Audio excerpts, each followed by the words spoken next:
അതിരപ്പള്ളി ഗ്രാമപഞ്ചായത്തിലെ വീരാൻകുടി, അരേക്കാപ്പ് ഉന്നതികളിൽ ജില്ലാ കളക്ടർ അർജുൻ പാണ്ഡ്യൻ സന്ദർശനം നടത്തി. കാലവർഷം രൂക്ഷമാകുമ്പോൾ പ്രദേശവാസികൾ നേരിടുന്ന പ്രശ്നങ്ങൾക്ക് പരിഹാരം കാണുന്നതിന്റെ ഭാഗമായിരുന്നു സന്ദർശനം. മണ്ണിടിച്ചിൽ ഉണ്ടായതിനെ തുടർന്ന് വീരാൻകുടി ഉന്നതിയിലെ നിവാസികൾ ഞണ്ടുചൂട്ടാൻപാറയിൽ താൽക്കാലിക കുടിൽ കെട്ടി താമസം തുടങ്ങിയിരുന്നു. ഇവിടെ വസിക്കാൻ അനുയോജ്യമാണോ എന്ന് പരിശോധിക്കാൻ ജിയോളജിസ്റ്റ് അടക്കമുള്ള സംഘത്തിന് നിർദ്ദേശം നൽകിയിട്ടുണ്ട്. ഈ സംഘം അടുത്ത ആഴ്ച തന്നെ പരിശോധന നടത്തും.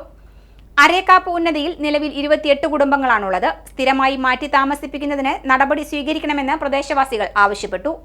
ഭൂരിഭാഗം പേർക്കും പ്രദേശം വിട്ടുപോകാൻ താൽപര്യം അറിയിച്ചിട്ടുണ്ട്. അതേസമയം കാട് വിട്ടു മാറി താമസിക്കാൻ ചെറിയ വിഭാഗം വിമുഖതയും പ്രകടിപ്പിച്ചു. എത്ര പേർ പോകാൻ തയ്യാറാണെന്നറിയാൻ ഊരുകൂട്ടം ചേർന്ന് തീരുമാനമെടുക്കാൻ നിർദ്ദേശം നൽകി.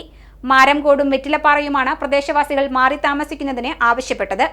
അനുയോജ്യമായ ഭൂമി കണ്ടെത്തി ഇവരെ പുനരധിവസിപ്പിക്കുന്നതിനുള്ള നടപടി സ്വീകരിക്കുമെന്നും ജില്ലാ കളക്ടർ അർജുൻ പാണ്ഡ്യൻ അറിയിച്ചു. തുടർന്ന് മലക്കപ്പാറയിലെ ട്രൈബൽ OP ക്ലിനിക്കും സന്ദർശിച്ച് സ്ഥിതിഗതികൾ വിലയിരുത്തി. മലക്കപ്പാറയിൽ നിന്ന് താഴേക്ക് ചെങ്കുത്തായ നടപ്പാതയിലൂടെ 4.5 കിലോമീറ്റർ സഞ്ചരിച്ചാണ് കളക്ടറും സംഘവും എത്തിയത്. സന്ദർശനത്തിൽ അതിരപ്പള്ളി ഗ്രാമപഞ്ചായത്ത് president advocate Athira Devaraj, vice president Soumini Lal, വാർഡംഗം നാഗലപ്പൻ, മലയാറ്റൂർ DFO കൂറ ശ്രീനിവാസ്, ജില്ലാ പട്ടികവർഗ വികസന officer Herald John, tahsildar Majeed, tribal extension officer, മറ്റു വനം, റവന്യൂ, പോലീസ് വകുപ്പുകളിലെ ഉദ്യോഗസ്ഥർ എന്നിവരും സംഘത്തിലുണ്ടായിരുന്നു.